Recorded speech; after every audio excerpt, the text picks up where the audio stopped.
And we are live. Welcome to the Iron Lords podcast and the Lords of Gaming.net, episode number 113. And it's another glorious Sunday. We're back at the round table on the Lord's Day. And today, the round will rejoice.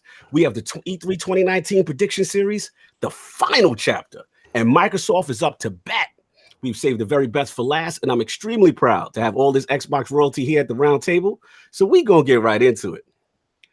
I want to introduce a Lord who is not only a true friend to the round table, but walks with the integrity and respect of the entire gaming community. This officer of the law is one of the hardest working content creators in the game, yet always showcases positivity and passion for these games we love to play. Introducing the creator and host of the Double Barrel Gaming YouTube channel. The Lord who remains a true beacon of light as an Xbox ambassador, and officer friendly, raised in the gritty ways of the Mr. Lee game trading program. New York City's finest, and making his return into the realm of the Lords. My man, Lord Boomstick XL. How you doing, sir? Yeah, man, this is a great show to be here. I mean, listen. Episode 73 is probably, for me personally, a pinnacle part in my gaming career when it comes to, podcasting, YouTubing, content creating, because I got a chance to really get to know you guys. And for me, that's probably one of the highlights I'm going to look back in my life and say, I'm proud to know. But, listen, I have to say this before we go any further. There are a lot of really incredible people on this panel outside of the Iron Lords, which are amazing. Of course, Dealer Gaming, I'm a big fan, have been a big fan for years. Working with him has been amazing. Tim Dog, I mean, listen, the guy's a legend. I know Rand might be showing up. Another guy that I really, a couple of, 19 months ago, I was a guy that just listened while I was at the gym or while I was doing laundry or while I was doing stuff in the house. And the fact that I get to work with these guys, everyone on today's panel, is absolutely an honor. But I want to say this to anyone that's listening. First of all, if you're tuning in for the Iron Lords, that means that you're already subbed. But if you're tuning in for Randall Thor 19, Dealer Gaming, or, of course, Tim Dog, I urge you to hit that sub button before you get on out of here, because not only is this going to be an amazing show, we're all friends, and to see the Iron Lords grow and know that I helped do that, it makes me very happy as a human being. And I won't take up any more time, but thanks for having me, dude. I really appreciate it. Kind words, brother. Thank you. Woo! Means a lot, man. We got family in the realm right now. We got the bosses in here, man. I'm feeling good, man. We're going to get the show going. Hopefully, Rank can join in progress. We'll see him soon. I'm sure he'll pull a Diller and show up like midway. Diller was in the track last year. This is Red's year. And of course, we have a Lord whose continued ascension as a top 5 content creator is truly a sight to behold. This Lord is the epitome of PC and console technical acumen, yet always tells it how it is with his all-star cast of Lord J. Fonzarelli, Co Eastwood, Zorka, and D. Batch. Oh, I thought that was about me till you said that. Oh my God. Introducing the host and creator of the Real Deal Xbox podcast, the Reaper of Gaming, and exposer of frauds with misinformation. Live from, we don't know where the hell he's from, but the depths of hell. Hey, you know what? Now I know you write this. Now I know you write this stuff out, Cognito. You done been exposed.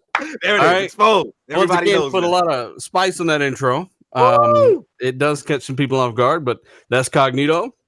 Also, I agree with Boom. If you're tuning in, we turn this into a tradition like every year, right? We're here on the art, and I was here last year. I just got here a little late. Tim Dog said you got whacked. I called Rand a few times, and I guess he's sleeping. So if you're here, tweet at Rand and let him know he's a fraud. But I do want to say that this should be a fantastic show. David's got the doll spinning in the background. Cognito is, of course, reading stuff off, and Attic, as always, is hiding in a pile of cardboard boxes. So, Look, we've talked about my cardboard boxes before. I didn't say they were loaded. That's sovereign. That's sovereign. No. Keep me out of it. Why you gotta bring my name into it? I was nice and quiet in the corner. You gotta bring me up. Leave me alone. The corner is a safe space. I just want to say thanks for having me again. You guys are absolutely like some of the most fun RDX shows we have. Is of course featuring some of the Iron Lords. So we got to do that more often. We'll definitely have to do that more often. And thanks to everyone joining. Hit that like button. It really helps these guys more than you know. I'll bring my cardboard boxes. He's gonna bring some cardboard boxes, and let's get into it. You already know, dealing in the building, an absolute pleasure. You already know. And of course, last but certainly not least, we have one of the last Xbox dons at the round table, Lord of the Xbox community, and with a single tweet can galvanize the entire realm together and make a lot of people mad. Introducing the godfather of the Xbox fan base and panelist of the TXR and RDX podcast, the Lord everyone can't wait to cross paths with at E3, and one of the few survivors of the last great console war. Fellow Mets fan, fellow combat sports fan, and the man who puts the 14-0 Xbox Game Studio title on the line at E3 2019. My man, Lord Beast Fire Tim Dog. How you doing, sir? How you doing? I love the intro of the century. I love it. Love it. 14-0. Loving it. Getting ready. Rand right now is getting a couple of IVs in him right now. Getting ready. Cognito would tell you things about your stuff you didn't even know. But, on August 2nd, 14 seconds, like everything. Happy to be here. All-star panel, all great people. Craig, thank you for the kind words. Cognito, the best intro in the game. Thank you. Let's get ready to rock and roll. Close, man. We close. This is that time of year. You already know we do. And you already know we got the four horsemen of gaming. Those original lords here at the round table. My co-host with the co-most. My brother from another mother. The difficult game conqueror. And the how of the young wolf. My man, Lord Attic. How you doing, sir? Doing pretty good. Actually, I set an alarm, ran. But, we got a lot to talk about today. But according to the title, we just have the prediction to talk about and all the guests. So I guess the guests are topics. Yeah, the guests. So are we going to talk about Mr. Boomstick for 20 minutes and Rand for 20 minutes? Every prediction series at the top, sir. It's all good, man. What you been playing? Just Final Fantasy VII. Oh, you've been blazing, man. I've been playing that Code Vein, the beta too. Yeah, how's it? Was good. He's just been doing his weirdo stuff, jumping in people's chats and then disappearing right after without saying a word. Yeah. Well, I'm sure you and Diller can talk a lot about that then, because he complains about that too. That's been it, sir. Yeah, I like Code Vein. It's good. No doubt. And of course, we have our most technical gaming lord, the solo player who lives for the single player selfish experience, and also the Sostradamus, Mr. Offline Profile Illuminati and Lord Patreon of the Iron Bank. My man, Lord Sovereign. How you doing, sir? Good, man. What's going on with you guys? Chilling, bro. Good. The mic sounded good today. I'm happy. Sounded good, man. Damn, I was on Mr. Roboto last week, man. Nah, you starting to do it again right now. Oh, don't tell me that. Don't start. So make him paranoid, Dylan. Make him paranoid early. just every time you talk, just have. He's worried about what Cognito, what personal information Cognito is going to introduce him to next. He just got a divorce. From now on, every time he talks, just give it a couple seconds, make him think we didn't hear. Already know what's going on, Saul. What you been playing? What's going on, man? I actually got back into AC Odyssey. I've never seen a game that overwhelming. There's just too much. Like I love it. Yeah, it's a big game, dude. I love clearing out the map in every AC, and this one has been an uphill battle. Like I still haven't been to every part of the map, and I have like 60 hours in it. Dude, I think I have about the same. And I mean, forget it, I'm not even remotely close to beating the game. Yeah. But it's just like more and more and more. Like I thought Witcher was a lot, but no, this is crazy. Dude. Wait till you see the DLC, man. What's funny is everyone was like, oh, I'm sitting here trying to hunt down all the cult people.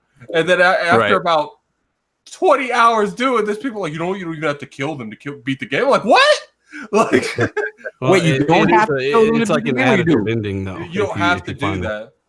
You don't have to Right. do it, but I implore you to do so. Like that game is, Yeah. it rewards you for doing that, and the game is, it's awesome. It's the best AT ever. And I'm a huge Assassin's Creed fan, and for something to dethrone Black Flag is saying something. Like, And that's the thing about that game. I think everything, no matter as much content as it has, it does seem like everything rewards you with something. And just like the upgrade stuff, like I don't like grinding for stuff, but you're always getting some new armor, something cool. And then I didn't realize, I don't know if this was in the game at launch, but at launch, could you customize the look of your weapons? They added it. They added it. That was added. Yeah, that game is ridiculous. That's what's up. Yeah, I got 200 hours into that game. Oh, wow. Like that? Yeah, I think I got like 8 days in it. Yeah, it's good. yeah, I got a lot too. That's what's up, man. And of course, we got the Incredible Hulk of this, aka the XS Gamer. Ooh. The Lord of Combat Sports, King of the Statues, who demands nothing less than that premium experience and is the leader of the Fraud Alert movement. Ooh. Beloved Lord King, how you doing, sir? Okay. You know what it is. Woo, let's get it. You know what it is. Let's get it. And new. Hey, first of all, I want to do this to myself, all right? Because This is the new one. You're doing it on yourself. for real, Combat Talk was supposed to be up yesterday. Timeout. We're gonna get Cat Daddy. This guy's got some AE all of a sudden. Cog, read that because I got my shades on. Please. Oh man, Cat Daddy with this $20 super chat. Thank you, brother. E3 next Sunday. My wedding the Saturday after that. My honeymoon is about to be a good month for me. Also, anyone mad at Game Pass expanding should lick a truck stop back. Phil Dominant Spencer, my man, Cat Daddy. My man. All right. Let's So get listen, to it. I was supposed to do a combat talk yesterday, and I didn't do the combat talk yesterday. And you know, wifey like, what's going on? You know, it should be up or whatever. And I'm like, you know what? That fight is crap, right? Shout out to the Michelin Man for beating Glassjaw McGraw. AJ, I always knew you was a fraud. I always knew you was ducking. I thought you were talking about me for a second. I'm like, what? What did I do? AJ, I always knew you was a fraud. AJ, you're not throwing no hands. But this guy, I knew when he came over, I didn't like the vibe of the fight. All right, you have to set it up because he was supposed to fight Big Baby Miller. Big Baby Miller and him would have been a better fight. AJ, Anthony Joshua, and that fight was supposed to happen. It was actually bad energy there. See, I don't like these nicey things. I don't like shaking hands in between rounds, smiling at each other. Good one. I don't like that crap. I don't like when you're at the press conference. Hi, how are you today? The hell with that. I want my fighters mean. I want my fighters angry. I want my fighters yelling out stuff like I want him to die in the ring. I like stuff like that. That stuff actually motivates me to get out and do what I got to do. So when they weren't doing that, and I saw them coming up to the fight, I'm like, this is gonna be one of those AJ specials. You know, he picked a cherry off the tree and he came in. Last night, a bell went off in my head because I look at the betting line. The betting line on the fight was 20-1. I said, man, last time I saw 21 was Mike Tyson versus Buster Douglas. I said, oh my God. As the fight was going on, everything I said in my head that can happen would happen because in the beginning of the fight, Ruiz started hunting Anthony down, countering everything that Anthony did. Now, Glassjaw McGraw stepped up to the plate like he always does. Glassjaw McGraw. And he got hit in the side of his head. And there's a meme out there right now that when he got hit in the side of his head, his soul left his body and went back to back on the British Airways. I saw that when I saw it. Greatest meme I've ever seen. Yes. So I have to give a fraud alert to myself. Anybody who bet $1, God bless you. Anybody who bet $100, man. Anybody that bet $1,000, listen, call me. Let me know what we doing this week. But it was an epic upset. Yeah. All right. They're gonna do the rematch, and I expect Anthony Joshua to lose again.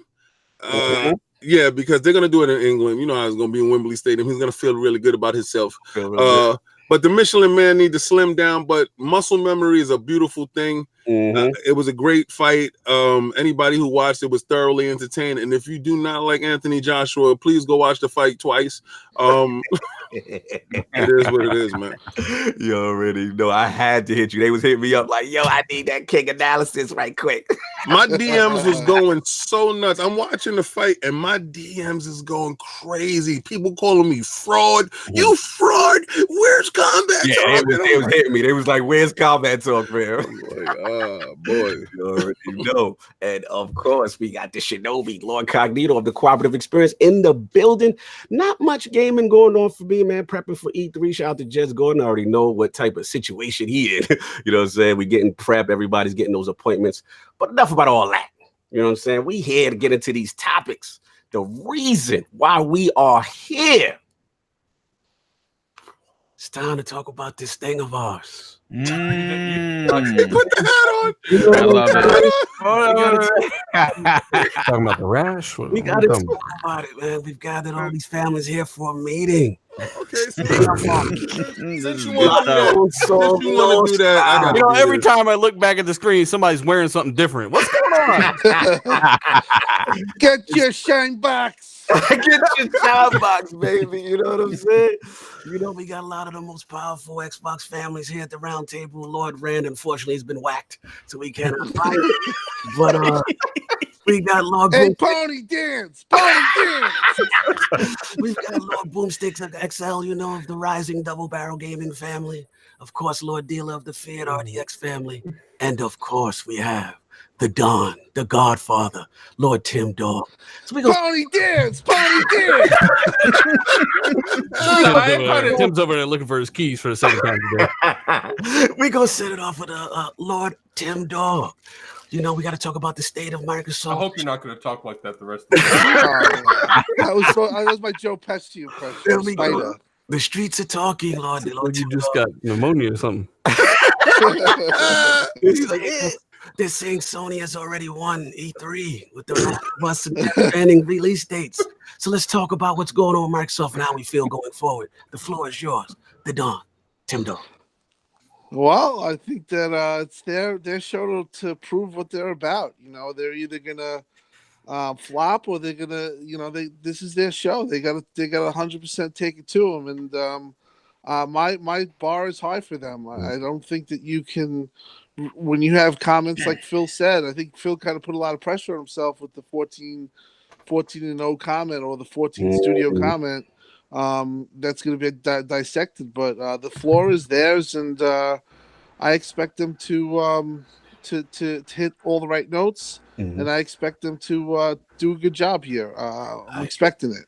I hear you. So you feeling, but like just overall 2019, how we feeling? Like, what do you feel? Good. I feel like that we're like for Xbox, they're on the verge of like really setting forward.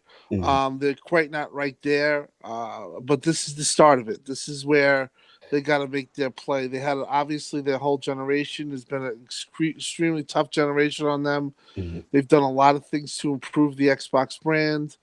They've done a lot of things to set themselves up for the future. You know, it's just now it's about execute. It's like from even what they say, they've done the time for talk is over. It is now about execution. No doubt. And this starts with this E3. You know, I don't know what your guys' expectations is, but my expectations is pretty high. I want them to announce that they're the, you know, we'll go into the predictions stuff, but I want them to tell their story, to be full of bravado, and you know, be there and be there in a big way. You know, this isn't. This like pull out all door stops for this. This is the time where you got the floor to yourself. You know, do the job. You know, I don't want to be leaving that conference talking to King David. We're like, well, you know, he did that I gotta last talk year. to Phil on the side. You know, some shit like that. Well, He did it last the phrase year. that you don't want is, but at the end of the day, Yeah, but at the end of the Listen, he did it last year, and I told him last year. I thought it was magnificent last year. Last year was good, but 2017, I remember we were like, day. we got some talking to do. You're like, I still got faith in Phil, but you know, I remember we were talking, and You know, it was a time where there was a little doubt in a lot of Xbox guys, and that's after 2017.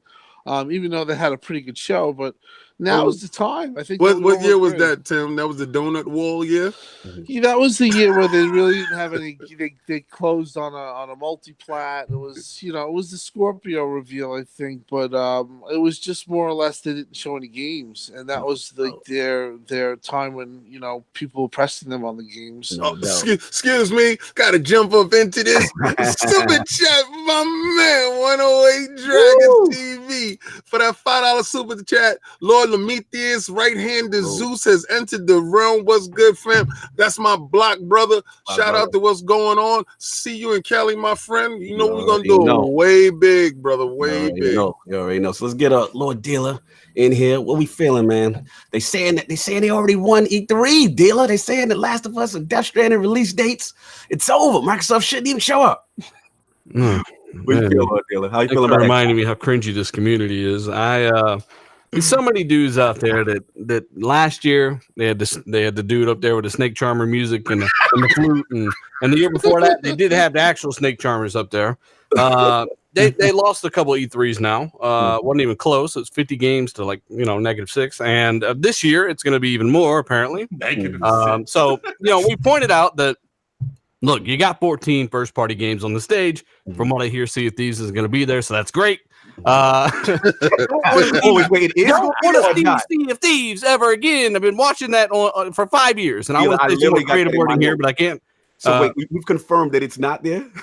No, I've heard that it's not there. Thank you. Oh, yes. At least it's not one of the 14. Good. So people are like, you guys are excited for 14 first-party games on the stage, and it's like nobody said that it's going to be new games. In fact, I'm confident most of them will not be new games, but we are excited to see games. Yes, that's what E3 is about, right? So not only that, you're getting a ton of third-party as well, and the reveal of hopefully some technical information on their new systems that I think they need to at least match what Sony's bringing to the table, right? Talking about the load times and kind of the base specs at the very least. They need to do that. But yeah, they've been pretty dominant the last couple E3s, in my opinion, man. And I'm very excited to see what they're bringing to the table. If you see Game Pass is ramping up today, Aaron Greenberg is already on Twitter, dropping the hammer. Things are looking good, man. I'm excited. No doubt. Lord Boom, man. How we feeling coming into E3? Streets are talking. The thing is this, I kind of just want to, because you guys specialize in sports as well as gaming, right? You do the mixed martial arts, and in sports, one of the greatest things that as fans is a comeback. Okay, and we've seen it in fighters, we've seen it in football teams, we've seen it in baseball, and we're seeing it happen in gaming. I'm going to kind of really rewind time for a bit. You look back to what happened with the PS3, right? It was a disastrous launch. The price was off. The message was off. And they turned it around towards the end of the generation, and we know what they did with the PS4, right? Time out, Boom. 1 second. Let me jump into the super chat real quick because this is about to get really good. All right, shout out to Basement Radio Arcade. My man, what's good, baby? Stadia 1 E3, shut up. Phil Luminous. 100%. Phil Luminous. The Lord should be at this year's E3 2019. Yes, sir. And you should be there too because your room was there. We ain't gonna go into that Shout out to Stitch 6669 for the $9.99 super chat at King. All right, is where I have to get the Sony E3 predictions. And good day to all. No. Shout out to Lord Stitch for being petty. You already know. Yes, Mr. Petty. To you, man. Yours too. Talk about the underdog story. Listen. Okay, so you saw what happened with the PlayStation brand, right? It went from the doghouse to the penthouse, right? And you look back at what Nintendo did with the Wii U, and it was a failed system. It barely broke 10 million consoles sold, and look what they're doing with the Switch, right? They've quadrupled their numbers in a quarter of the time. It's really great. But when you look at what the Xbox has done, what Phil Spencer and Team Redmond has put together, we can't just talk about 2019. We have to rewind this back to E3 2018 when they closed that show. It was an entirely new Microsoft. Okay, they bought 6 different first party studios. They created another one in the initiative, and it's been rolling ever since. And I mean, just look at what they've done this year. I think regardless of what happens at E3, I think that the highlight of this year for them is going to be how they shut down a lot of these fraud sites and these podcasters about how Sony would never work with Microsoft, and they're doing that. And Nintendo is going to follow suit as well. So, I have big aspirations, not only because this is my first E3, but because I'm such a big Microsoft fan. I'm expecting them to literally completely just blow every fan out of the water, not because they have to, because they need to. They need to show us that they have been listening, because we have taken it really on the chin this entire generation as Xbox fans, not just from the horrible PlayStation toxic community, but the media. And I really, I know I'm serious. I'm really out there, boy. He went at the whole fan base. He went at the whole base. Yeah, bro.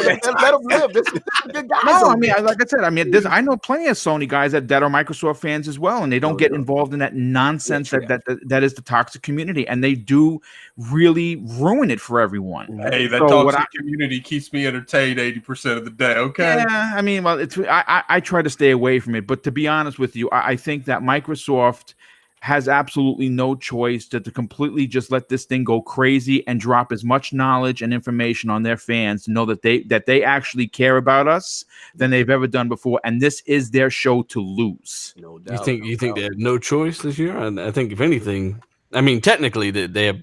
I think they're more profitable than ever. So I think they don't give they don't really care about any of that stuff. I think they're doing it because they know that they should more than anything, not because they don't have a choice. Okay, I mean, that makes sense. I mean, they are making money, dealer, and you are 100% right. Not that I care about their money. Like, if they weren't investing that money in software, if they weren't investing that money in the software, it would mean zero to me. But we've seen them double the studios, like you said. Every studio is hiring. I'm hearing they build another studio. Yeah, I heard that too. That stuff that's the stuff I do like. So if you can tell me, hey, look, we're more profitable than we ever been, even though we're dead, Xbox dead. That's kind of odd to me for one. But if you can say, hey, we're more profitable than ever, and we're also doubling our capacity, that means that's good. That's reinvestment. No doubt. Lord Addict, how we feeling coming in to E3 State of Xbox? Look, man, all they have to do is show me that Fable on that screen. Oh my God! I will right on cue, right, Saul? I will say they won this year, they won next year, and they won the year after. I'll give them 3 E3. That's his E3. So just for something we already know is happening, you give Addict World. I don't care about your feelings as long as my game comes in. That's all I care about. Let's duct tape that fraud alert to Addict's forehead. We got the fraud alert. Listen, the button don't even work for him with that no more. We already know it's on. But I think when it comes to that, I really think what Diller said is probably what's going on. They're doing it. And I think they're doing it too to change the perspective of their brand in the gaming industry. Like they might be making money in the financial aspect, but the media likes clowning on them. The hardcore fans on Twitter like clowning on them. So I think they're trying to change that perspective as well, because the media. The media. A lot of it's warranted. I mean, let's be 100%. That's what I just said. The media. They're changing the perspective for the stuff that they did wrong. Yeah, I mean, the media is not the enemy here. I mean, I think the media, all that bullshit. Some of it's warranted. Oh, my bad, Cognito. Dollar in the swear jar. A lot of it's warranted, and that's why Microsoft have gotten better. In fact, I've seen a lot of positive upswing, and you guys may agree. Since the Xbox One even came out, or the X rather, the X has come out. Their goal right now is to not give anyone ammo to derail the launch. No doubt. That's a great point. I can respect that. Lord Sov, how we feeling, man? Is it over? Sony already win? Death Stranding's got a release date. I think that last thing that Addict said is perfect. The last thing that Addict said is perfect. He's like, they need to not give anybody ammo to derail the launch of this system. So that's in that sense, what Boom said about it being sort of imperative that they come out guns blazing, it's kind of true, because they're trying to sell you on a new platform for next year. So they have to really show. They have us sold, right? It doesn't matter what we're gonna be there day one. We're gonna pick up this machine and whatever games are gonna be available for it. It's a matter of trying to sell other people that have left the Xbox fold maybe to come back. And so you have to really you have to show. There's no question about it. It's put up or shut up. I like Dealer said, I do sort of agree that I don't know that 14 may be filled with a lot of stuff that we already know is coming.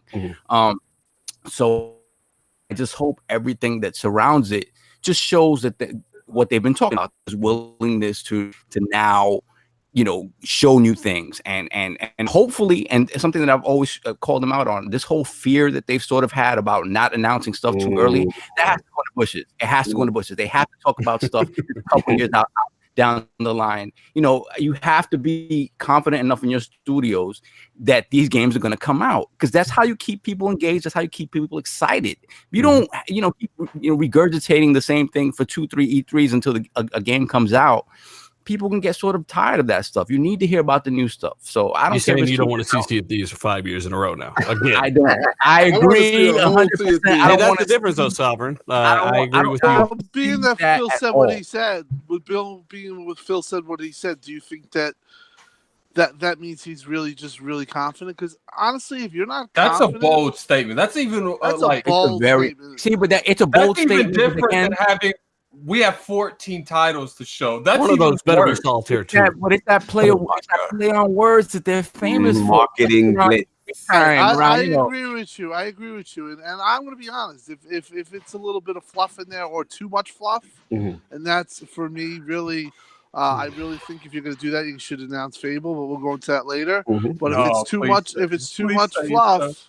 If it's too much fluff, I'm going to be aggravated, to be honest, because this is typical of what they do, and and we don't want to see that. But Absolutely. Tim, you do know that obviously they were they weren't keen on showing things too early because of the scalebound thing, because of the crackdown thing, because of the Sea of Thieves thing. But the thing is, only one of those studios was first party, and it was underfunded. They only had 100 people at Rare at the time, and maybe now that they're a little bit more in control of what's happening, they could be a little more confident in showing you some things. Well, we know they have the goods. It's just that I think. Hold on, y'all. We got $5 super chat. $5 in Dealer's name for the swear jar. That's definitely not good. Okay. My opinion is that they have the goods. They have the goods. But you have to maybe be a little bit risky and announce maybe something that's a little 2-3 years out. Sony didn't work for them. I just think this is their chance to maybe do that. I know they got burned by Scalebound. I know they got burned by Crackdown. But like you said, those were different. They were different developers. They weren't different time too. So they got burnt by Fable Legends. They got burnt by a couple games. Different time, no funding. Got some people at Microsoft at the time that didn't want to give Xbox any money, and those people are gone, so we can move forward with that. No doubt. Yo, people in here, please hit that like button, y'all. The mob is in here. We hit the like button for the hat. Exactly. For the hat, at least you got to give me that. Come on. Oh, that cigar. That's a $20 cigar right there. You know what I'm saying? But yo, Lord Soft, you good? Because we got to get the king in here. If you finished up on your state of Xbox, I'm good. No doubt. Lord King. Let's talk that talk, man. I've been waiting for this, by the way. Well, there's only one lion today, and as the person who named the Xbox Only's begotten son, Lord Phil Dominus, and the name sticks. A name. Let me go get something to drink. I'll talk to you later. Yeah, go get it because it's not your world. We're gonna talk about Fable right now. So being that I kept the light on. When a lot of dudes is out here, frauding, talking about, Xbox's knees is weak, Xbox is this and Xbox is that. I'm like, I knew what old boy had up against him. I knew, just like Dealer just mentioned, Dealer has the facts, and I like the way he lays it down. He was underfunded. A lot of these studios were third man, and he was like in the windstorm trying to make it through. And we saw rays of hope going through, and I've always saw the vision, and I've always stuck true to it. You can go back to any podcast, any day. I stood right behind the dude 100%. Anytime somebody told him it was weak, but I was like, but it was this though. Like, I asked him when I had a chance to ask him, face to face, Lord Spencer. why did you end on this? Because when I shook his hand, I was a fraud that day. I stood in front of him and he was like, "How do you like the show?" I said, "It was all right. It was great. It was great. It was a good show." He said, "No." Shook my hand, pulled me close. What you really thought about it? It's really good. I said, "You really want to do this in front of these people?" I said, "You really want to do this in front of these?" He said, "Yeah." I said, "Okay, why the hell did you end on somebody else's IP?" Real talk. I remember you saying and then he melted I remember the story. Yeah, and he looked at me and he looked at me and said, "Business." And I said, "Exactly. That's exactly." I said, "I had to hear it from you. I had to hear it from you to know." He gambled on Anthem, and nobody's gonna look at that and say, "Yo, hey man, a lot of y'all frauds gambled on Anthem. Everybody with your wallet, and he gambled on Anthem too, and it failed. It failed. But you want him to take these gambles. Facts. You want him to be that dude. When he jumped on that stage last year, I told Tim, I said, his swagger different, Tim. He got out there, his swagger. He was out there. I said, "Oh, this is gonna be a good show," and it was a damn good show. And I wanted a slow build. Everybody's talking about they got to come out and they got to throw hands no.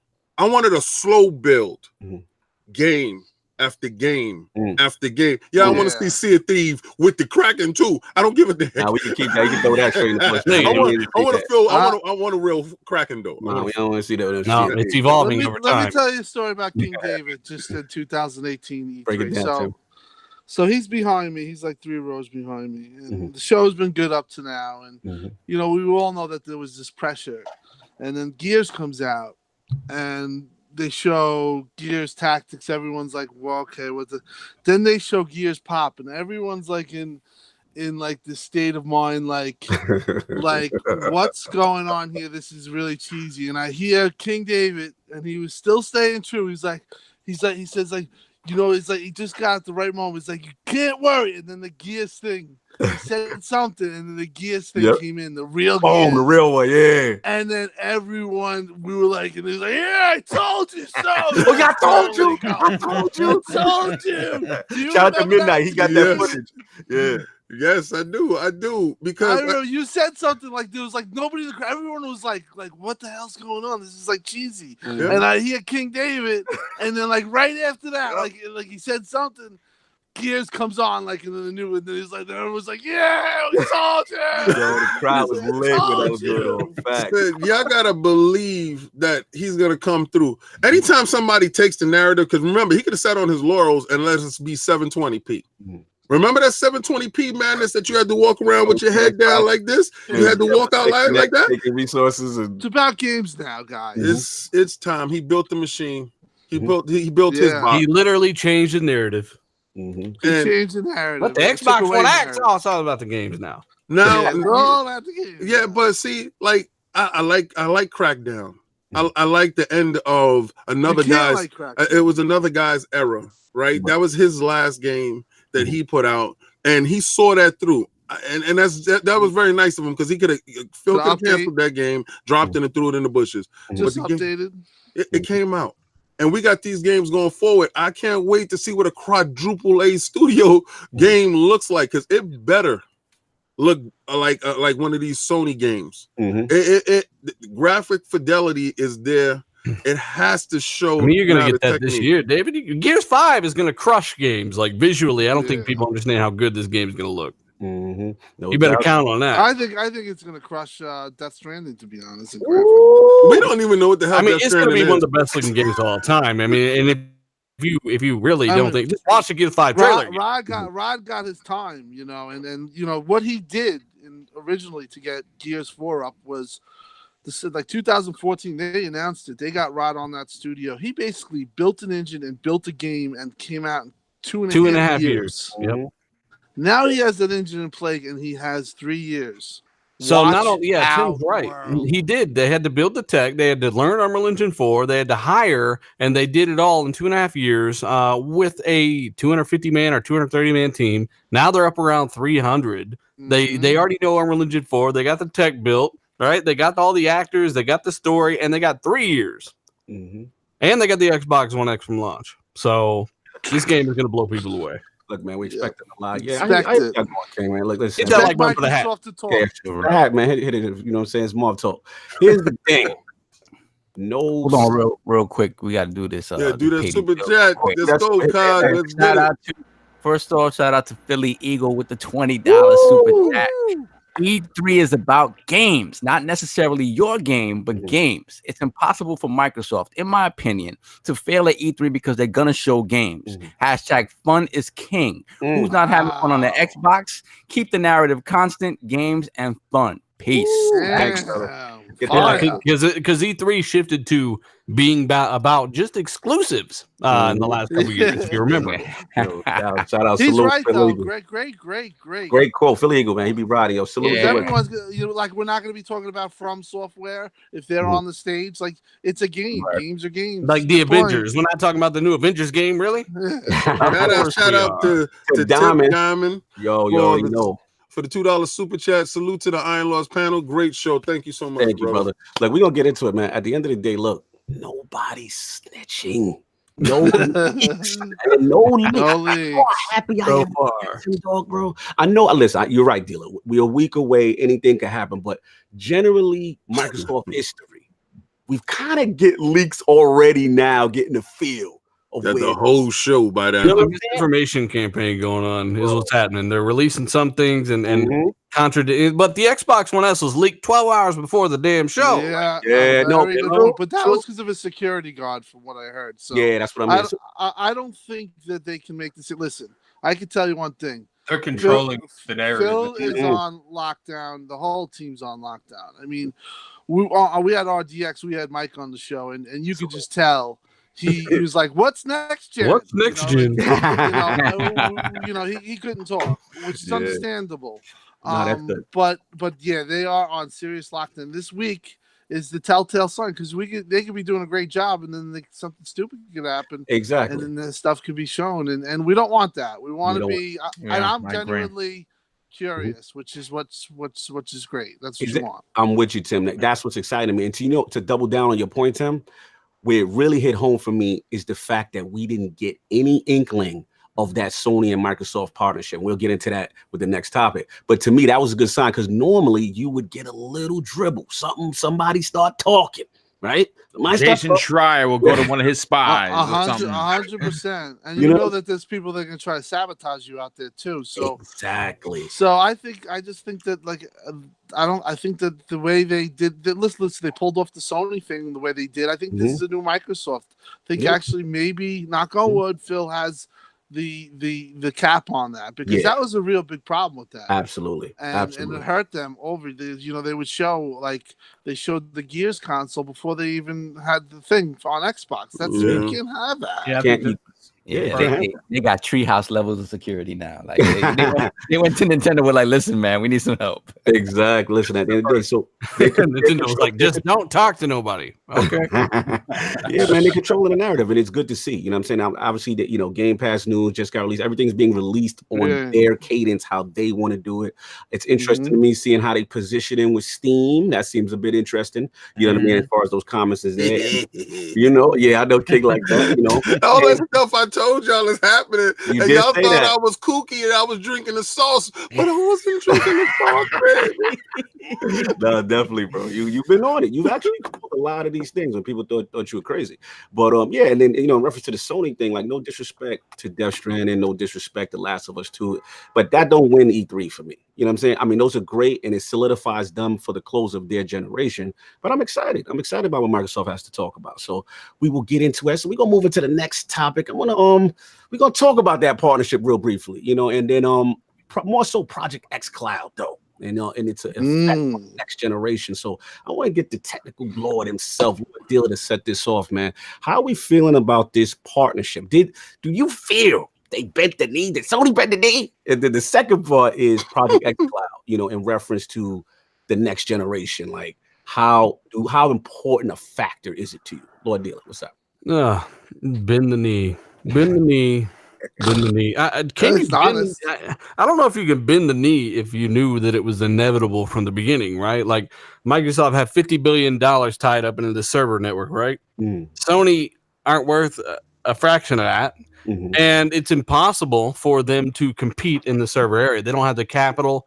And even if they did find it, they would be investing all while Microsoft would be investing as well. You would just never catch them, right? So it was inevitable. They literally signed a memorandum of understanding with Microsoft saying, hey, this is what we intend to do. There's a reason we announced it. It's going to happen. And we're literally hiring Microsoft to help us bring our games to more devices. So get used to it. As we told you well over a year ago, they've already had their games on Samsung TVs, PlayStation TVs, PS3, PS4, PC, and more. Why are people surprised by this? And now you got people saying, well, it's not going to be day and date. Shouldn't you be asking for it to be day and date? Think about you, the consumer. Stop worrying about Sony's money, which you don't get none of. And actually, if you were worried about Sony's money, you want this as well because they're making more money from this. That's why they're doing it, right? So I guess my question to you, Dealer, though, is what about, we know they had the relationship with Amazon in the past, right? Yeah. So what about, the statement that, like, why didn't they go with Amazon as opposed? Because Microsoft have decades of experience with online gaming. Amazon do not. Not the capacity that Xbox and all this stuff does. And secondly, Microsoft are going in a tried and true route with XCloud. There's a reason this is going to be so ridiculously successful, at least on the compatibility side. You got native hardware in the server rack. If it runs on Xbox One, it will work automatically on XCloud. No work on the developer side, as Mike said on our show, RDX, right? It is developer agnostic. We don't have to beg developers to learn how to do nothing. You send out an update. It even works on the cloud side. You don't got to do nothing. So I think Sony are going to do the same thing. PS4's in the server blade, and you're going to have PlayStation Now on and all the games, which Sony fans should be happy about, right? Just because it's like question Cognito, real quick, because I'm a little, I don't understand this. Maybe is the game worse because it's playable in more than one spot? No, you want more market penetration. You want more places. No, forget the money talk, the market, all the penetration stuff. All right, we can leave that behind. Is the game better or worse because it's playable on more than one device? Absolutely better. All right, it's better. It's more. It's more options for you. And if you can buy one game and get it scaled across multiple devices, that's more options for you. Absolutely. So, I mean, at the end of the day, you got this sect of radical fanboys that have been wrong for years, who've been telling this is going to happen. And now they're starting to backtrack and backpedal, and they're still acting like they have relevant things to say. Just stop. Stop. You're done. You killed yourself. Take a day off. Shout out to Fat Daddy Fat Stacks for the $5 super chat. Phil was underfunded, undercut, underrated, and still prevail like Ruiz Jr. Xbox is breaking down barriers. Who did that for you? Took it back to who did that for you. That hashtag been jumping this week. Cat Daddy in the building. I feel you, Dill. Now you talking that talk, Dill. I see what you're saying and your importance too. I mean, do you get it though? Like, why are they upset that something might be day and date? Something that will benefit them. They're upset because it might happen. Because I can tell you, a lot of it is antiquated thinking. It's antiquated. Absolutely. Because it's ridiculous. Yeah, it's what the past used to be, and a lot of people. We told people on ILP, this is the direction this is going, and everybody thought it was just going to be a Microsoft direction. So then, when we saw the Sony implementation of the same, what do you mean, Cognito? Sony are the ones doubling down on console gaming, not Microsoft. But see, the thing, Sony's been doing it for years, and people chose to not acknowledge the PlayStation Now. Don't act like Gaikai wasn't purchased for the same exact reason. It just didn't work out that way. Right? It was a failed prospect. And they're not going to talk about that. They're going to act, well, that was in the bushes. That stuff over there. We're going to leave that over there. They're going to be like, guy, what? Look at it. Y'all didn't want Sony to keep dumping money into a failed project, right? So you look at the market leaders and you said to yourself, okay, who is aligned themselves with us? Basically, the Xbox One and the PlayStation 4 has same internals inside, basically, like for the Jaguar cores, right? So you say going forward, they're using AMD technology. Wouldn't you align yourself with people that are using similar technology to yourself and are showing you that they can do it in a positive and a prosperous way? And it's financially they're gaining because Microsoft dollars, since they want to worry about dollars, Microsoft was matching them dollar for dollar this generation with having half the systems sold and less exclusives, like these guys are saying. So way less software, right? And having E3s. So you look at these guys, you look at these guys, and you say, "How the hell did they do this?" And you're seeing that the roads are leading to all digital. Everybody, how many people on this panel has went all digital? I'm still in the Engage. What are you talking about? I need my traditional console. Lord Tim, let's get Tim Dog out of here, man. What do you feel about this whole thing? This is really a great part of the show. Dealer kills it. King David kills it more. The whole argument right there is made. And the whole history behind it, or everything that's going on with it. Bottom line is that why didn't they choose Amazon? Why didn't they choose Google? Were they in talks with both of them? They sure were. and that's what I think the PlayStation employees were thinking, that they were gonna get this is real talk, like they were gonna get signed on with them. But the bottom line is, I think Dealer's right when he says they're going to put blades in the Azure servers, and they're going to do exactly what XCloud's doing. The reason being they choose the Xbox is because the Xbox has some underlying technology that makes the latency really low, and they are really doing a great job on that side, on that technical front. And Sony knows it, so Sony is caught between either don't have it. For the next generation and say, I'm a dedicated console, traditional gaming. Who wants to game outside of your house? Like, I'm a traditionalist. They either go with that argument and just not even invest any money, which who knows might have worked. But they said, you know what? Let's take the safe route and let's get our own cloud solution. Let's be able to say, hey, the guy from Xbox does it. The guy from Sony can do it, because you know what? Sony has everything. But Tim, once they give you the option to stream, that normal console stops working, right? It bursts into flames. Of course, exactly. So the point is that it's a good thing, and I actually. I used to not like Sony. I'll be honest, I wasn't a fan of their company, but that move made me a respecter of their company. And like I said, I put money in the company now, because that's a smart move. They did what's best for their consumer, right? Exactly. It's future proofing. It's future proofing. Yeah, it's future proofing. And then what is with the Sony fan? Why are you seriously worrying about their money?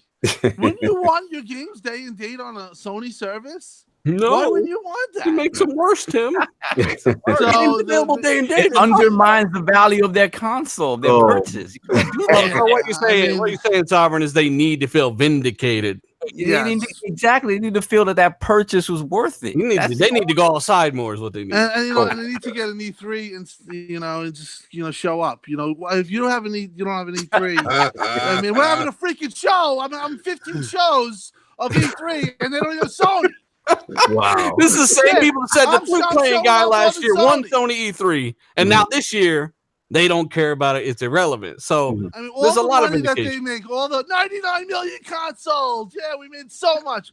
Don't you think you can have an E3? And one of the theories, and it was somebody on Twitter that said this, little off base, but with their conference, why they didn't go is because they knew that they couldn't say that they were most powerful. If they were the most powerful, they'd be there 100%, because they would say, "Hey, we're the most powerful.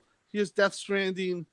And everyone would say they won, because people would say power matters. And in 2015, Death Stranding was coming to PC sometime as well. The last time they talked about PC, in 2015, it was coming to PC.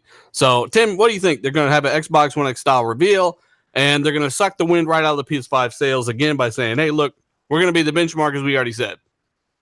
Yeah. That's what I'm hoping. We'll see. Now, Lord Boom, what's going on, man? How you feeling about XCloud? Cloud infrastructure, that partnership? How you feeling, man? Well, I mean, look, the thing is this. Obviously, there's been a significant amount of damage control on the Sony side, and for a lot of reasons. If that's your console of choice, of course you're gonna be upset. I'm gonna say this: anyone that says it's okay for them to miss E3, the biggest show in the gaming world as we know it, is full of S. I'm sorry. End of story. Because then you're telling your company that it's okay for them not to care. I don't want to hear about this. Oh, they don't have games to show. Listen, Sony could show a game 20 years from now and they'll win. The game's 20 years out, and they've won E3. You don't want them to That's set like a very new true. standard, right? Yeah, I mean, It's look, very true. They could totally get away with doing something stupid and winning. Yes, absolutely, and they've done it for years. And you know what? Listen, I'm a Sony. I love Sony. But I play my console for their first parties only. That's the only reason why I have a console, because I enjoy their single player narrative games.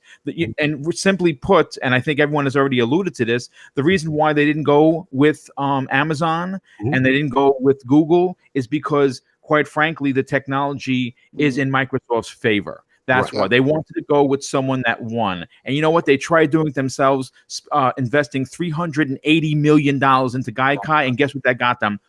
Nothing. Squat. Okay? So stop damage controlling. Be a happy gamer. Be a happy PlayStation gamer, knowing that your games are going to run on the best servers all over the world. Okay? And the other thing I kind of want to throw in there, I hope that PlayStation does their own Xbox Game Pass, because I will sign on for that in a second. Getting games day and date, first party games, is something that they get. They, meaning the PlayStation fan base, should want, because I want it. Wait, boom. Did you just say you want Game Pass over there? No, I didn't want Game Pass over there. I want PlayStation Game Game Pass. Well, boom. I'm telling you, Game Pass is going to be over there one of these days. And I want y'all to look back at this show and y'all going to say, oh, King is crazy. He's kicking crazy. Yeah, okay. Remember when it shows up on your box? Who said it? I mean, Phil already said it himself. I want this anywhere that will have it. Yes, that's so right. It's completely up to Sony. And Boom, are you sure you want this day and date? Because if you get a day and date, the game sucks. Feelings on fire right now. Yo, shout out to Philly Eagle with the $5 super chat. To the fanboys and girls, your fun validates your purchase. Not ratings, not boxes, not scores, your fun. If you aren't having fun, go green. Oh my God. Can I just add one other thing to this? It's pretty ridiculous when, because King was talking about this earlier about monies, right? About how much monies Microsoft is making hand over fist with their services. People need to understand that console sales is an antiquated way of thinking. Okay, that's the old guard. They have been retired now. Okay, the numbers that matter are how many copies of Gears of War sell. So if you only have it on 2 places, it's going to sell 9 to 10 million. But if you have that game of everywhere, and let's say it's launching on Steam day and date, you have the potential to sell millions upon millions of extra copies that you were not going to sell. So people have to understand that the services and the game sales, the actual software sales, is what drives companies' profits, not console sales. I don't understand why people keep saying, "Oh, well, 100 million consoles, we're the best." That's fantastic. No one's taken away from Sony, but that's an old way of thinking. The Surge said, "Nah, y'all been stripped." He said, "I see the final stage of accepting. We accepting this. We've been stripped." You got to accept it soon too. When God of War's on my cell phone, buddy. Like, this is inevitable. What don't people understand? Just like crossplay, just like your games going to multiple devices, we're gonna see in the next couple of years. Like, let me explain this real quick. Console sold. There's a reason that even Sony is starting to move to user base, right? Phil was damage control when he did it, right? But Sony are going to do it themselves, and this is why. A console is just a big, expensive vehicle they got to sell you, so they can sell you what really makes them the money, the gas, which is the game. They don't care if you buy X device or Y device, right? Buy the games. They don't care where you play them. The games is what makes them the money. And if they can put them on Steam, they can put them on Windows Store, they can put them on Xbox A through Z. It's all. What do you think your phone's going to look like in 5 years?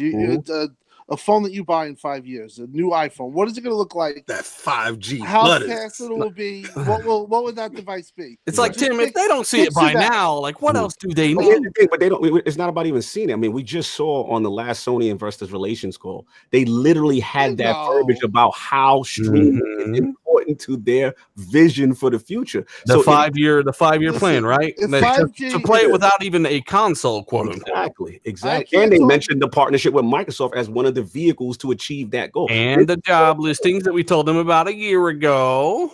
Exactly. Go ahead, Tim. I'm sorry. Go ahead. No, I can't talk about the stuff because of my work, and I have something of a waiver that I can't talk about it. But all I can say is that 5G, if it gets off off of it, and I've seen some of the stuff. It doesn't cause cancer. It's world changing. Oh, like they said, it's going to be all types of evil things. This 5G. No, it really is. It's like to the point where VR is like totally enhanced. Now, obviously, this tech is something that requires no wires. Yep. So it can get anywhere. And if you know, the bottom line is everything is evolving. And it's just not more about it in a console that you put. It's like a VCR now. I hate to say it. You have a native experience. You realize there'll always be a native experience until the cloud can exceed it. I'd say that's 10 to 15 years away. No doubt. Right. Yo, Perfectly worded. Sov, can you get that super chat, sir? Yes, sir. We have a $40 super chat by a new subscriber, Gamer by Choice. Thank you, sir. This is the all-star game of podcasting. I subscribe to everyone before the show, but if you haven't, you should. These guys are true gamers. Much respect to everyone. Shout out to Phil. That's Phil under disguise name. No. Shout out to Gamer by Choice. He's at RDX quite a bit. Shout out to Gamer by Choice. Thank you, Gamer by Choice. That's what's up, man. Y'all doing good. 180 people in here. Please hit that like button and hit that subscribe. You already know. Lord Addict, man, where you at with this, man? As far as the partnership and about XCloud, I'm very curious about you with XCloud. How you feeling about that? Oh, he's in the bushes. Gets great reception in the box. My bad. It was muted. He said he's with Ren. He's with Ren. And He's like It falling. was muted. He ran from the bed. Can you hear me? calling my name. Can you hear me?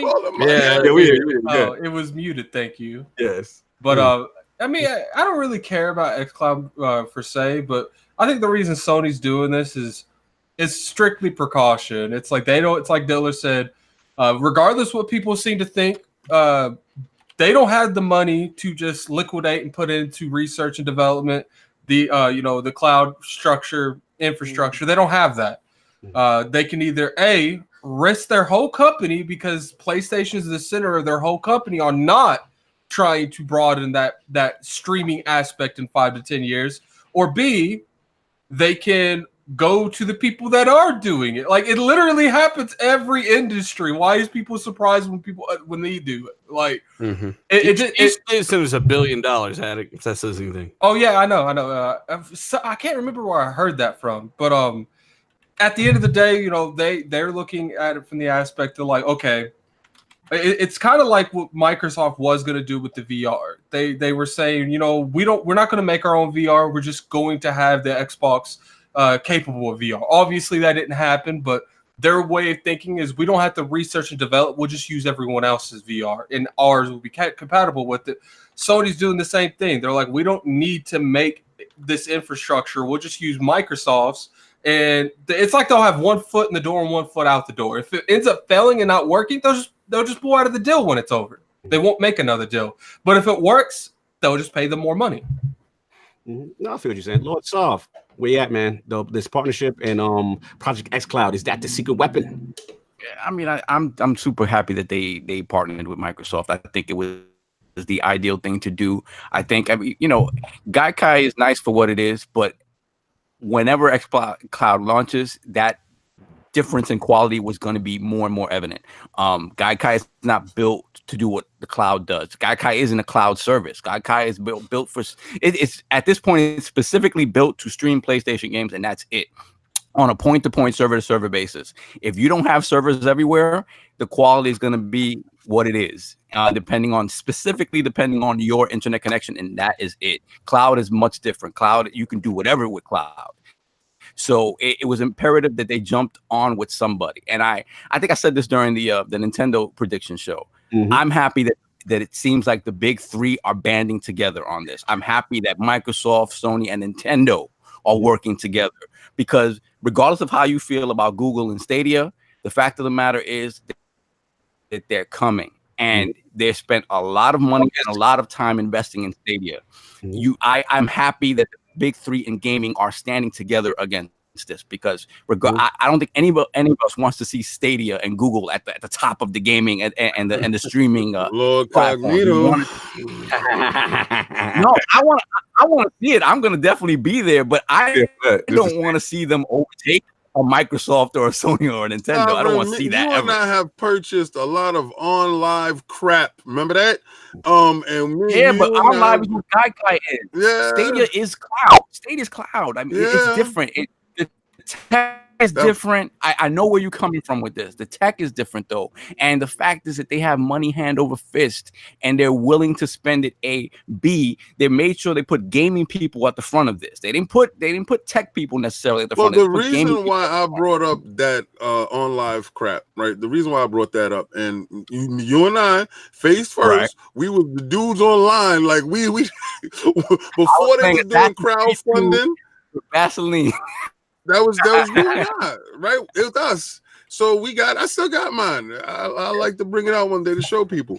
But the thing is, failed technology. We didn't want Sony to do failed technology, right? They did VR. I'm so happy that they did do VR. We needed it in a console space, and we needed one of the big three to buckle down and take that on. Sony took that on while Microsoft went and was going to develop cloud stuff. And you saw pitfalls in this area, you saw little pitfalls in that area. I don't think it was a bad choice for Sony to invest only in the VR and a little bit on this side. I thought it was a great idea. Now we're going to get the next iteration of the VR helmet. We know in the PlayStation 5 going forward, they're going to be pushing their VR heavy. And I'm a proponent of that. I think VR is the next wave for them. And I think that's great. Also think Microsoft stands on the VR as we're going to let Vive or whatever, we're going to build a machine capable to run these things and let other people put their products on our stuff. So, yeah, I understand that. I see going forward that the cloud is necessary, and I think the XCloud is going to be that wave. I don't think Sony made a bad choice. Yeah. And I think them coming out together and everybody saying that, yes, we're all in agreement that this is the future. It only helps sell the tech to the fans, right? Because if only one person, and I think I said this last week, if everybody had jumped on the VR bandwagon at the same time that PlayStation did, and I mean in the gaming space, Microsoft and Nintendo, in a real way, VR would be in a different place. I'm not saying VR is in a bad place, right? But I would think the market penetration would be a lot different if Microsoft and Nintendo had jumped on at the same time with the same fervor that PlayStation did. So the messaging has to be unified in order for this to work. You can't segment the message because otherwise people can be like, nah, so they don't really believe in this. Right. I'll jump in. We move on to pass it. We stayed on this one a little bit long.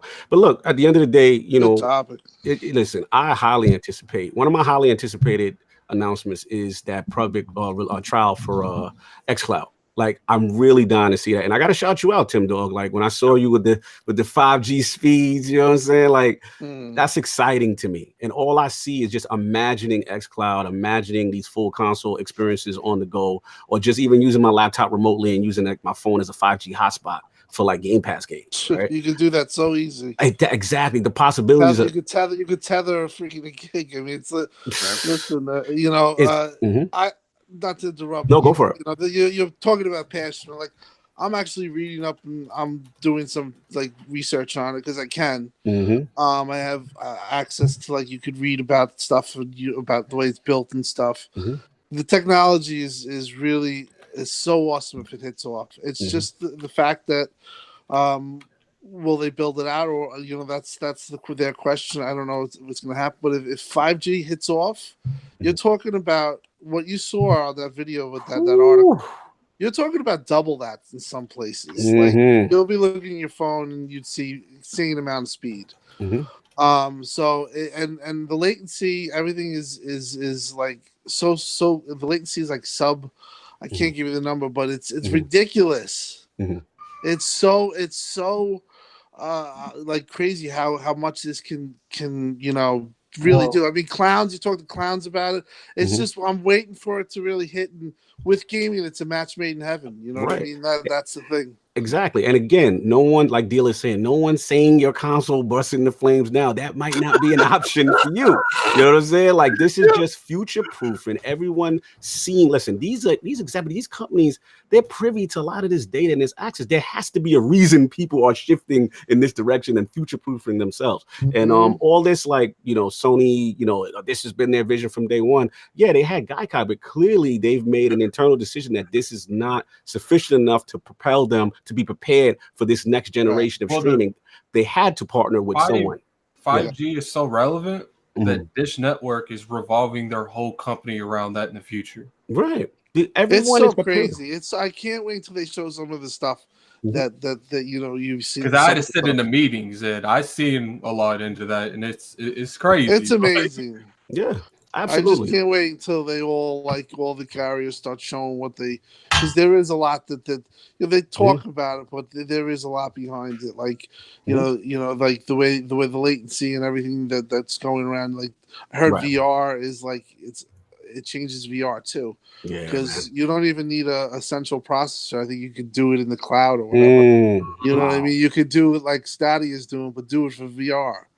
So now people worry about 8K per eye and stuff like that. You might have something that solves it. Streaming and listen to what we're talking about. It sounds like if somebody heard this podcast 3 years ago, we think they were from another planet. Yeah. But the reason it is just we're just evolving. Tech is evolving, and Sony got it, and they did the right thing. And I think the whole panel on this, like if you want a 101 on this whole thing, re-listen to this because so many great points. It's absolutely it's there. Yeah, man, it's exciting stuff. It's really exciting. As a fan of tech, as a fan of the future of what could be 4 or 5 years down the road, again, as an option, you don't have to do it, but it's an option that excites me. And I think it's going to be one of those options that take the primary's place, and people don't realize it. Yeah, it's a possibility, man. But we're gonna move on. In the future, if it does happen, like Tim said, it would have to be a superior experience to local hardware, and it's like seeing as all this is coming from local hardware from somewhere in the world. That day is far away. No doubt, no doubt. So let's get into the next one, which is about Scarlett, and specifically Lockhart and Anaconda. We know that they're prepping almost like a dual prong approach, and we have PS5 coming. So I want to talk about that, and we're going to set this off with actually Boom. And I need to know about, because I know you feel very strongly about Anaconda and where its position, but as well as Lockhart. But like, what are you feeling about that strategy, and then maybe how they approach that launch? So Lord Boom, let's talk that Scarlett talk real quick. I think. We have to rewind it back a bit. I think that if you go back to E3 2017, Phil Spencer really did catch Sony with their pants down, so to speak. We're announcing the S, and then in the same sentence they announced the X. It was two new systems within a year of each other, and they were making the Xbox platform affordable for people who wanted to stick with the X, but if you wanted power, which a lot of us do, you went out and bought an X the year later. I bought an S when it came out, and I bought an X when it came out the next year. I think what Microsoft is doing right now by offering 2 new consoles at the same time, again, that's what we're thinking that they're going to release around the same time. It's giving options to gamers. And with everything they're doing, again, you have to look back to what they're doing. Game Pass right now, over 200 plus games in that for $10 a month. And if you're a savvy person like myself, you wait for Amazon to have a sale where you buy 3 months, you get 3 months free, right? So you can literally get an entire year for half price. So if you're new to the Xbox platform and this is not what they're trying to do is not take Sony players away from Sony. That's not what they're doing. They want people to own multiple consoles. So maybe someone who has a PlayStation 4 Pro, and that's where they're loved. That's all that they use. That's great.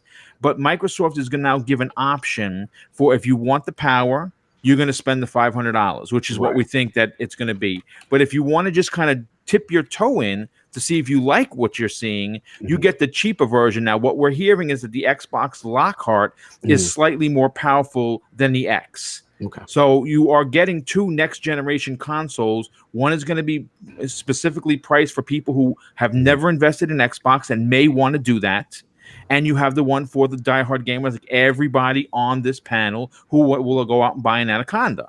So I think what they're doing is marketing genius. One of their biggest fail points this generation has been their lack of marketing and messaging.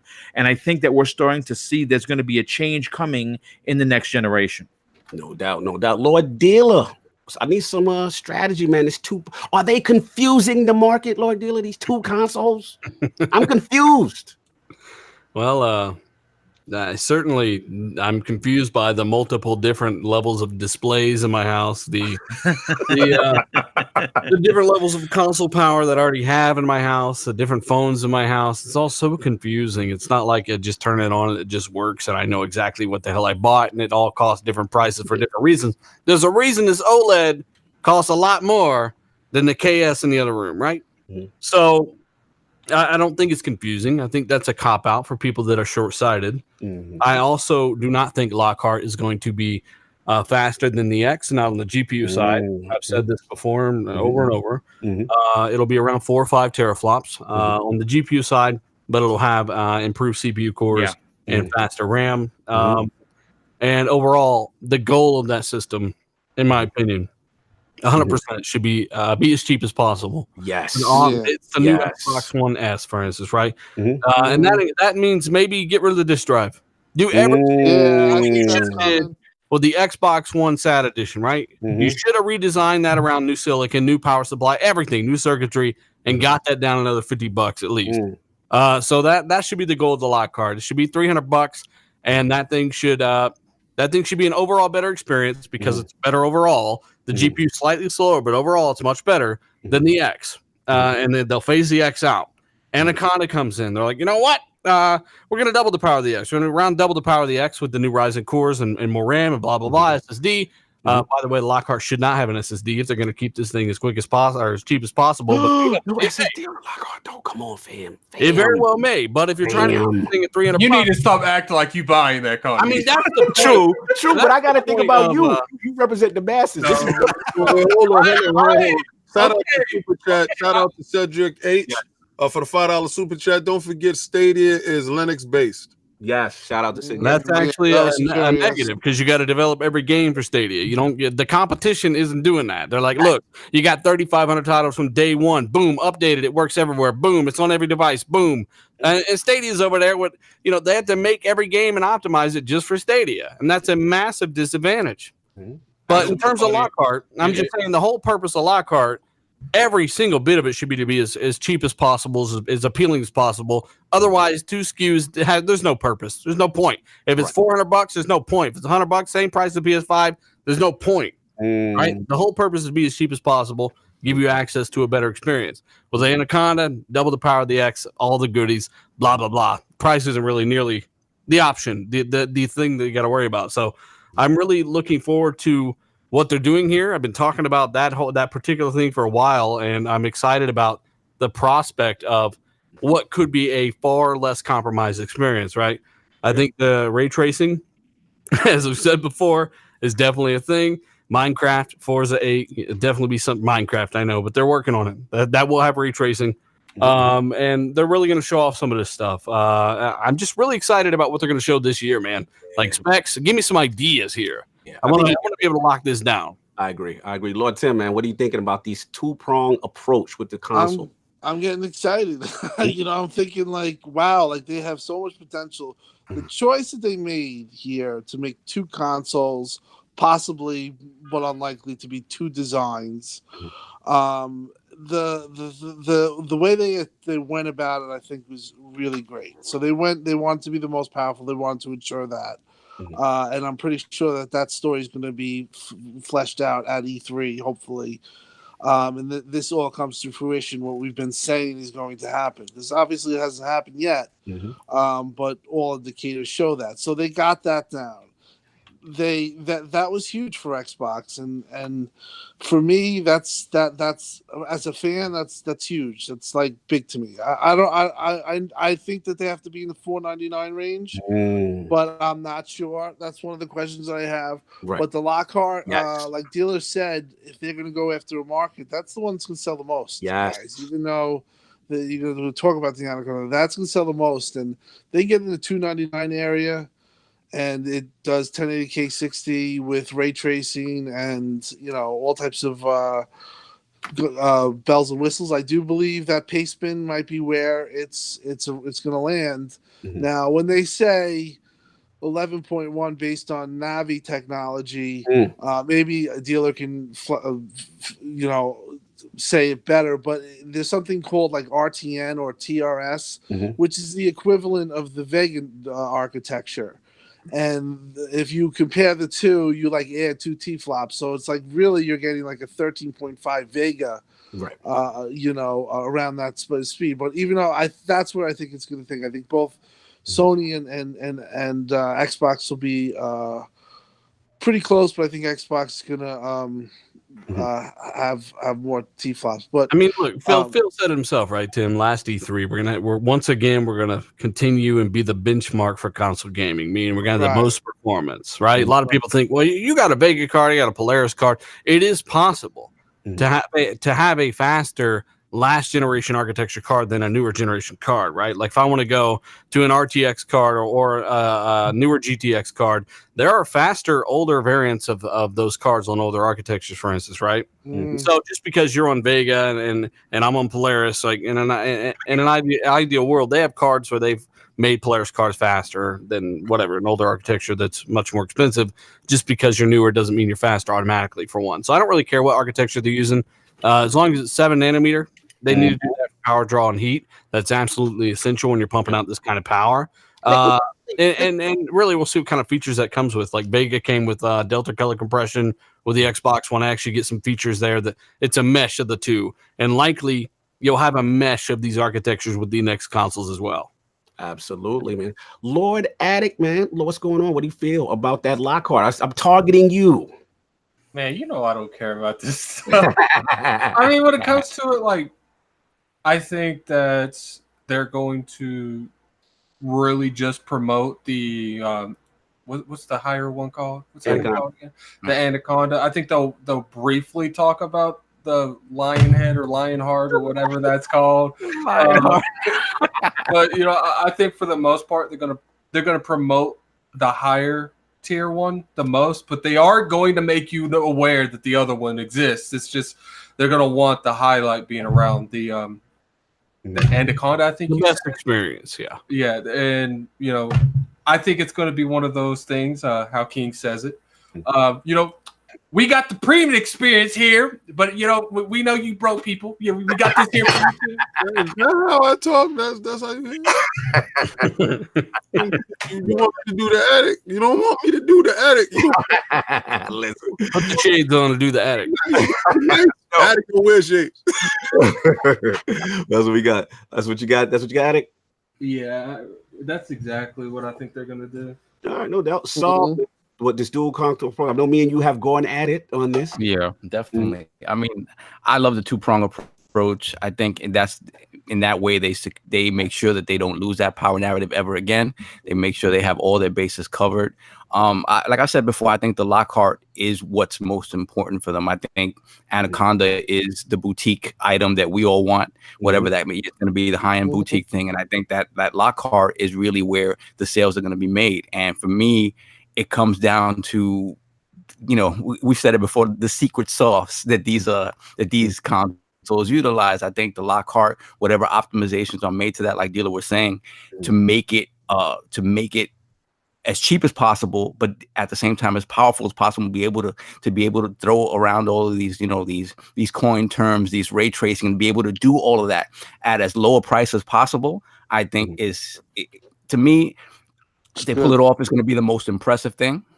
And to me, it's what they have to do if they really want to push the Xbox brand in the console space forward. If they don't care about the console space in that way anymore, and they just care about the ecosystem, then fine. But for the Lockhart for Xbox as a brand to compete with Sony's name in the console space, this Lockhart has to be comparable in price and in power and appeal. It has to. I think that's one of the reasons I do think that they're going to really focus on the higher end one. I think they're going to mainly resort to the people that go around and make sure their products are being pushed the correct way that they want them to. And then if you think about commercials and everything, what do they say at the end of commercials? on Xbox. Like they don't really go even with the X and the S. Have they ever came out better on the X and slightly worse on the S? Like that's why I don't believe this narrative that people go around saying it's confusing. How? Like it's not like they've ever promoted both consoles in the same. Maybe those people are the ones confused. And they like, is everyone this? I don't understand things. Is everyone this way? Is that the way you think addict? Like they're confused. No one else is confused. We know how different levels and price points for TVs and cards and phones. Look at phones right now. The X, not the X. The iPhone X has like 3 different versions of it. One with a bigger hard drive. Like at the end of the day, it's like I said. Does the iPhone go around promoting every iPhone they have? No, they promote the best one that's on the market, and you can go to the store and get recommended the other cheap one. Like, I feel you going that. Let's solve you finish. I want to get King in. Yeah, the problem with that is that at the core level, right? At the street level, when you go into a store, how confident are you? Let's say you don't know anything about this stuff. You don't know what we know. You walk into a store. How confident are you that the person telling you about this console knows what the hell they're talking about? Well, then they're idiots anyway. So. You know what does all the talking is that extra $200 in between the two. That's true. That does matter. Facts. Lord King, are you confused? How you feeling about this two-prong approach? I'm scared. I'm terrified. I love the way Dilla puts stuff. You know, I watch a channel for the technical aspect that I might not know certain things. Like he told you the 7 nanometer is definitely necessary. Other people won't key in on that, right?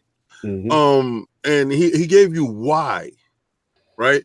Now, and he did say that disk drive should be eliminated. So if let's say the Lockhart does come in with no disk drive, right? Then the whole SAD edition that was launched makes a little bit more sense, right? And you see the price point made a little bit more sense because if the Lockhart comes in at the same price point as the SAD, they fades the SAD out, right? And they bring the Lockhart in at that price point, and like Dilla said, $249. Yeah. And listen, like Dilla said, I do not believe the Lockhart will be more powerful than the X. Oh, okay. I believe it'll be more capable than the X. Yeah, CPU bound, definitely. Right. And I don't believe it'll be more powerful. Yeah, because them Jaguars is in the bushes. We gotta get rid of them. Right, exactly. So they ran right now. The bushes. Ran is with Ruiz. They got tequilas right now. I believe everything that Dilla said is factual, right? Hey.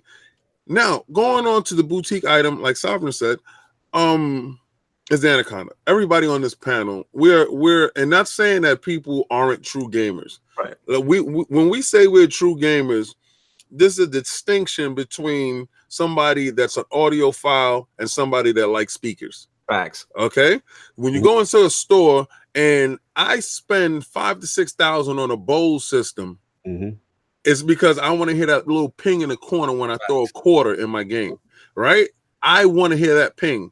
You buy a sound bar because you don't give a dag about that ping. You really just care about a nice sound coming at you, and you don't care what direction it's coming at. Oh, sound like it's around, whatever. This is the same thing here. When we want this boutique item, it's because we want the bells and the whistles. Facts. We want all the power. We want to look over and say, I'm better than you, right? Now, Phil feels that way.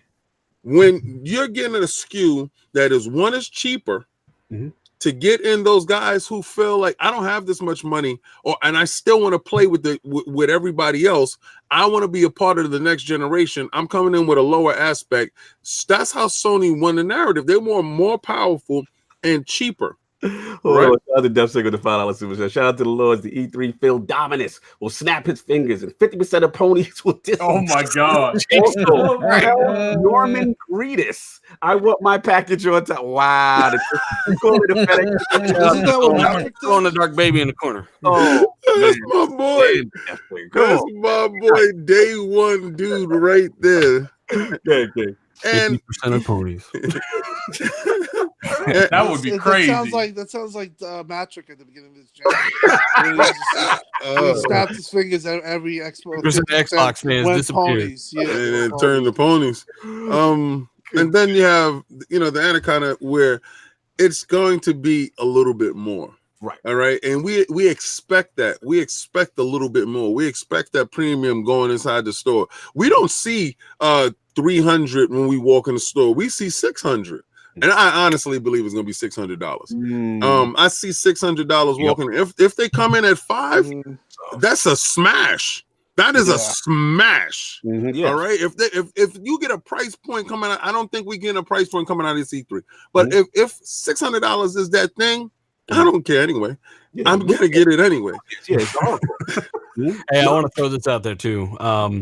With the Lockhart, I think it will be $299 if they're smart. Right? They could go that direction. And if the whole point of the Lockhart is to be the cheapest entry they could possibly get it down to, PS5 comes at $400. It'll be a little bit more powerful, of course, considerably more powerful. Bigger gap between the the PS4 Pro and the X for sure. But don't be surprised that Lockhart don't got ray tracing. Now, I'm not saying it won't, but that stuff costs money. That stuff costs money. And not only that, 4 or 5 teraflops, that's not enough overhead to do a ton of stuff with ray tracing, especially at good frame rates. So, to get it down as low as possible, they may skip it on that one. And also, that block of core that's going to do ray tracing, right? They could use that for like physics and other things as well that people aren't really talking. Physics is massive. I did a video on that. It's not just about ray tracing. If they're smart, these will be multi-function cores that can do more than just ray tracing. They need to kind of have that physics action going on, right? Some of you motherfuckers know what I'm talking about. Language, sir. Listen, we talk about I think Dylan making some good points, though. I mean, listen, King, you on it because at the end, I don't want to talk about Anaconda too much for me personally because I think everyone probably here minus everyone here that's what we get. Even Lord. You know what I'm saying? You know what I'm saying? Like we represent the hardcore. So to me, the battle lines is drawn, in my opinion, with this Lockhart pricing. And I'm getting the Anaconda, so you guys can talk about that. There it is. You done got the light. I thought you said that button was broken. No, it ain't broken for him. It is not broken for him. It's broken for Sonic. Because he's a fraud. He's a fraud. He's not picking up no $600 system. When he sees that price, he's gonna be like, "Nah." You going to the $300 I picked up the $500 Xbox One. But you said you wouldn't.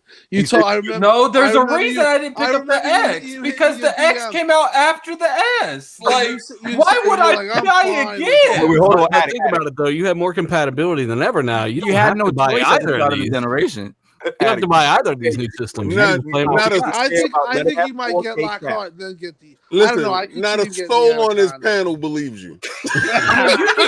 I believe you can write that. You can write that on a piece of paper. Send that to the North Pole. You can do all you want. I'm gonna write it on a piece of paper and throw it in the bushes with that same comment. That's what it is. Like you can think that all you want. It's not going to be anything further than what's actually going to happen. All right, so then let's check it out. We got these knees on this. We got this knee. I'm gladly will give you. I will gladly take your knees for free. I will gladly take your knees. Check it out. You can get your knees back because I got your knees in this box right here. Your knees is in this box. So you can get your knees back because let me tell you something. When you see the price tag and you gonna go in the store and you're gonna say ray tracing, I don't really care too much about ray tracing. That's when your wallet gonna start talking to you. I mean, your wallet gonna start having a conversation. That's your prerogative. You can do that. It's cool. I admit, you've always said 4K was like a ruination. That's because the X came out way after the one I had. Listen to me, baby. Well, listen. Let me ask you guys. It's interesting. What about the X? Yeah, what happens with the X? Phase it out. Look.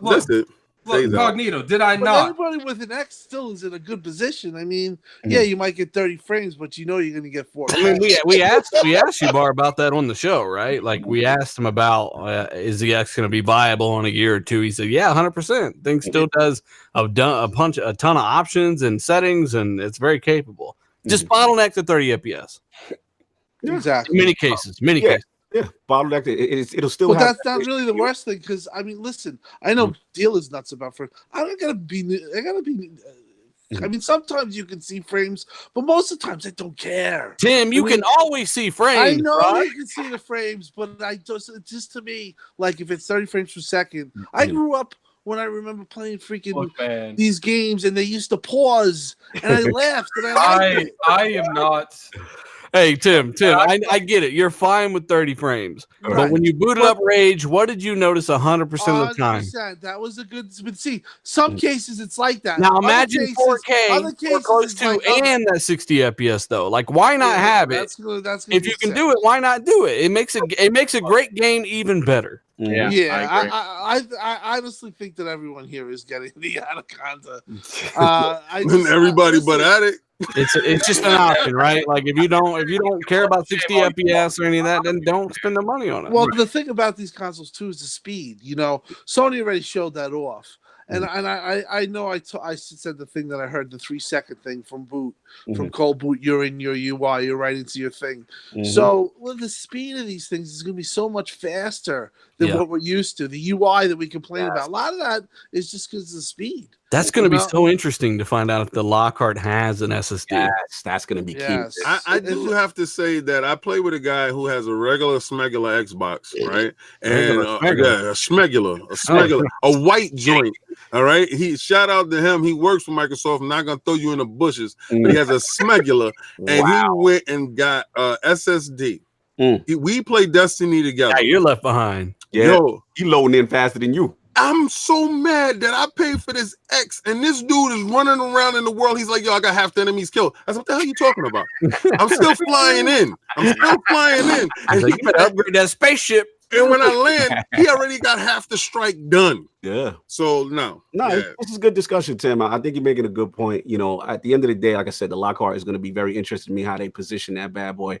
And then, like Dylan said, we got to talk about PlayStation 5 in the sense that if they're aggressive, let's just say they happen to be aggressive and they mimic what they did last gen and come in at that 400, then the pricing gets even more interesting for Lockhart. Because I think, to me, that again, the battle lines has to be drawn there. The hardcore, the enthusiasts, like King is saying, the boutique guys, like we're getting that Anaconda now, Addict, supposedly. But you know, at the end of the day, we got to see how that's going to do. And I think, you know, Lockhart, if it can achieve that 1080-60 at that cheaper price point and get that demographic, they will be fine. So what we're gonna get into the big dog topic, this hot takes. You know, we got the Brazilian leak that's come out. They're saying that they've allotted 2 hours for this show. You know what I mean? So we're right on the cusp of it. I'm gonna set this off with Lord Tim, and I need some mic drop moments for you, or just some spicy takes that will get you excited about this briefing. Let's go. What I want, okay, this is what I want. I want a studio bad. And I don't think we might get it, but I want a studio bad. I want a segment with that. Hopefully that's a new game. I want them to say that they're going to be the most powerful because I'm petty like that.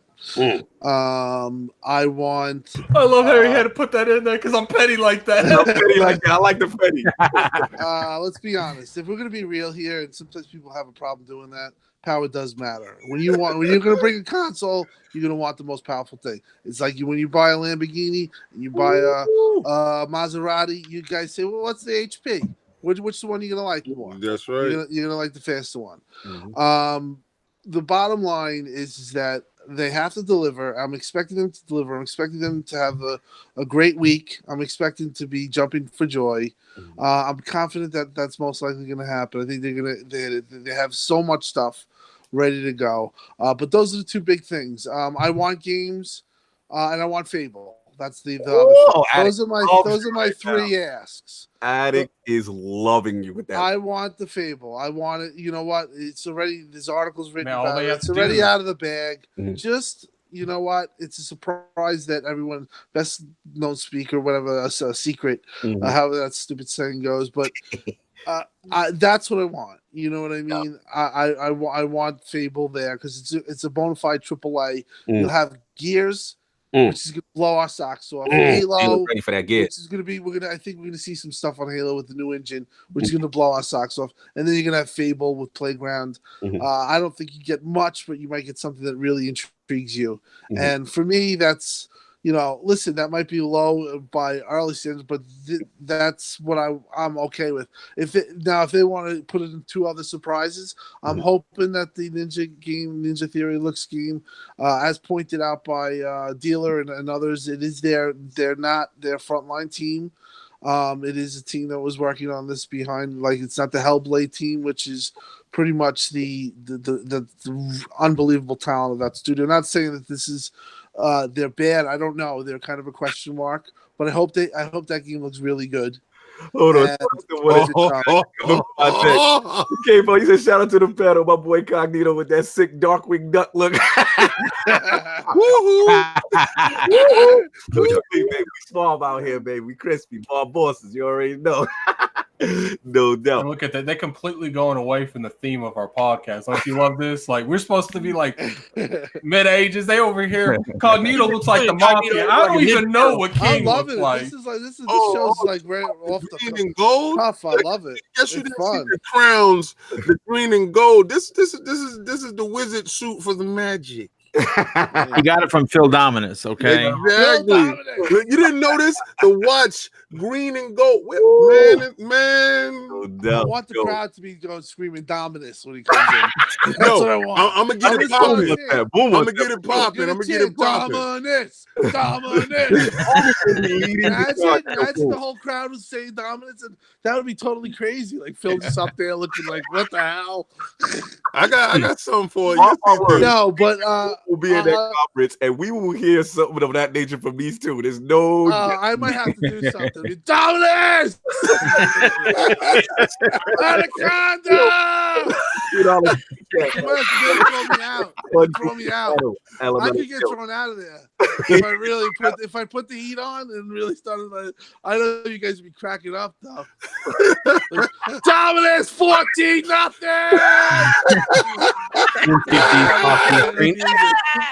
Yeah. Hearing that like on the TV or whatever, like Dominus. Just like the crowd goes quiet. Tim drank too much orange juice today. Look at him go. Yo, let me tell you, Phil is in. Tim is in his bag right now. He knows exactly how that crowd is about to get lit, and he knows once he get me started, I'm riding right with him. Yeah. Oh yeah. So yeah, I want it to be like, I really want it to be all that. I really wanted to drive home and say, they did a great job. They won E3, and I think they're going to do it. But it's just, it is a possibility that they won't. There's a possibility you could have a Gears pop feeling in your stomach at the end of the thing. I want that Gears though. That's this is the problem with everybody. It's going to be this talk of the show. I can't wait to see what Rod has in store. Get that super chat. Go get it. No, get that. You got it. I thought you got it. Oh no. Go ahead, because I ain't got my glasses on. So the bushes too. Attic in the book. Where's our panel? I'm here. You hear me? We're all going. Oh, guys, we'll make sure. Yeah, man. let's get because the chat. We were active. Rand's were active. Rand's the ghost. The ghost of Rand is now in the chat. How you doing, Randy? Just over here stealing some sticks. Directly off the rails. Back him out. Lord Boom, I need you, brother. What? Look, here's the thing. For me personally, I think that they are in a position where most of the Xbox community is